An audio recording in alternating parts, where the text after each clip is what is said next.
I was in a high school that was predominantly Jewish. This meant that I was surrounded by people who were, by definition, beyond any hope of salvation, who laughed at the tracts and leaflets I brought to school, and who pointed out that the Gospels had been written long after the death of Christ. This might not have been so distressing if it had not forced me to read the tracts and leaflets myself, for they were indeed, unless one believed their message already, impossible to believe. I remember feeling dimly that there was a kind of blackmail in it. People, I felt, ought to love the Lord because they loved him, and not because they were afraid of going to hell. I was forced, reluctantly, to realize that the Bible itself had been written by men and translated by men out of languages I could not read.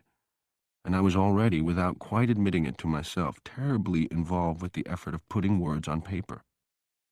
Of course I had the rebuttal ready. These men had all been operating under divine inspiration. Had they? All of them? And I also knew by now, alas, far more about divine inspiration than I dared admit, for I knew how I worked myself up into my own visions, and how frequently, indeed incessantly, the visions God granted to me differed from the visions he granted to my father. I did not understand the dreams I had at night, but I knew that they were not holy.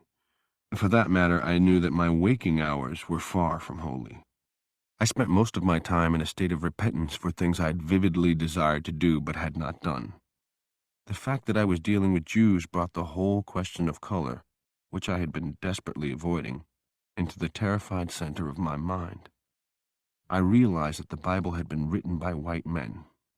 I knew that, according to many Christians, I was a descendant of Ham, who had been cursed, and I was therefore predestined to be a slave.